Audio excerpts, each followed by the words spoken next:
Esses caras, eles sabem como que a nossa existência funciona, eles sabem mais elementos da existência, da realidade, do que eles deixam a população em geral saber. É esse Sim. o ponto. Então, por exemplo, né, voltando à questão desse período histórico do iluminismo, o que foi no iluminismo aí? Eles falaram, bom, a gente precisa estabelecer na sociedade um novo paradigma sobre a vida, sobre a realidade. Então, até então era o quê? Era Deus criou o mundo, né? Todas as pessoas acreditavam em Deus, né? Tinha uma relação com a transcendência. E a gente falou, não, a gente vai ser... Agora é a ciência que determina, é o reducionismo, o materialismo, né? A gente fala, não existe nada, tudo é matéria, nada vai além da matéria, mas só que isso eles fizeram para, vamos dizer, implementar na sociedade, para sacralizar a sociedade, ou porque aí secularizar a sociedade, Uhum. porque eles mesmos... Todos acreditam. Inclusive, você não pode ser maçom se você for ateu. Você tem que acreditar numa deidade, que eles chamam de o grande arquiteto do universo. Né? Então, por exemplo, né, antes da Royal Society, foi a primeira organização científica oficial, né, no mundo, né, lá na Inglaterra, a ser formada, existia, né, o que deu nascimento à Royal Society era a sociedade lunar, chamava Lunar Society, daí que vem o termo lunático. Quem que eram, por exemplo, pessoas membros, né? Você tinha o pai do Darwin, o avô, Erasmus Darwin, já era membro dessa sociedade secreta.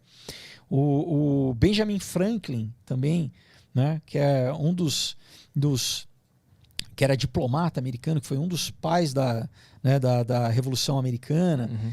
Todos eram da Lunar Society, que era uma sociedade secreta, esotérica, né? Muitos maçons também, muitos Rosacruzes também, né? Então é interessante você ver que para o público não acredita em nada, mas a gente não, a gente preserva as nossas tradições, né? E depois o próprio Darwin, durante, né, a época aí, então a gente começa a propor o quê? Então, né, o homem não foi criado, né? O homem descende do macaco. A gente cria uma teoria que diz que a vida também é fruto do acaso, porque segundo a teoria da evolução do Darwin, que na verdade o próprio Darwin ali, né, quando ele escreveu lá, né, A Origem das Espécies, ele reconhece que ele não conseguiria dar conta, vamos dizer, ele simplesmente fala do que, e mesmo assim, adaptabilidade dentro de filos, dentro de espécies. Ele não consegue falar de como uma espécie vira outra espécie.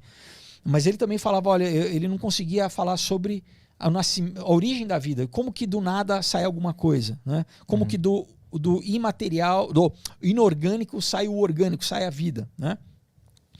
Mas já começou a avançar essa narrativa a partir dele, do que, por exemplo, essa galera que eles chamam dos novos ateístas, né? O Richard Dawkins, Richard Dawkins é o ator favorito de todo adolescente, né? Quando eu era ateu, eu fui por causa dele. Então, eu li os livros dele, fiquei maravilhado. Então, mas depois já... apesar dele preferir acreditar que, né, que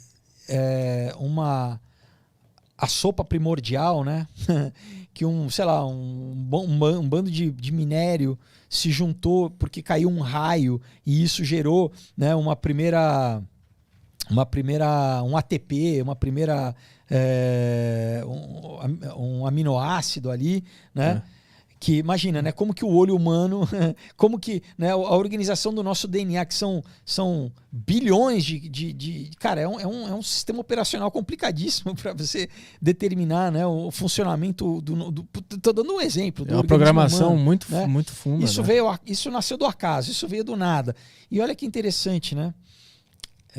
Ele já declarou que ele acha muito mais plausível, né, o ser humano ter sido semeado na Terra por alienígenas. Então, que seria a mesma coisa que ter um Deus, né? Então, acreditar em Deus, a gente não acredita. Agora, acreditar que o alienígena semeou o homem, é responsável pelo homem, eu acredito. Né? Então, basicamente, eu não quero religião. Por quê? Porque junto com a religião vem moral. Na verdade, eu não quero que haja moral. Porque eu não quero que haja lei. Eu quero estabelecer aquilo que é lei.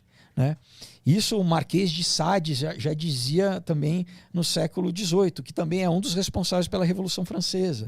Então você vê que tem uma linha de pensamento histórica que é basicamente essa. No fundo, do homem falar assim, não quero que haja certo e errado, eu quero determinar aquilo que é certo e errado, né?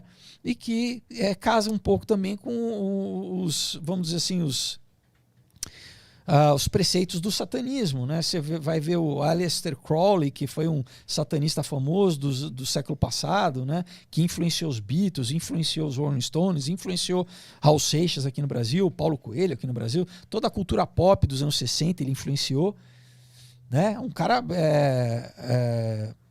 abertamente satanista, né? Ele nunca escondeu. Inclusive ele se auto-intitulava a besta. Vamos dizer assim, a máxima do satanismo é essa: faz o que tu queres porque tudo é da lei, né?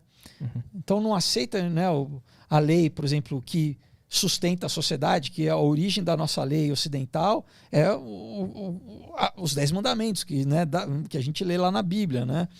E isso começou a instituir lei, né? Então, não matar, não roubar, não, né? E a gente só consegue viver em sociedade porque existem essas leis, né? Que de certa forma são até óbvias, seriam o que a filosofia chama de lei natural, né? E o satanismo subverte isso, fala, não, esquece isso, você determina, né? Agora, quem sou eu, né? Um ser humano, imagina todos os homens, todos os seres humanos no planeta determinando aquilo que é certo e que é errado, da minha cabeça. É caos, né? Acaba...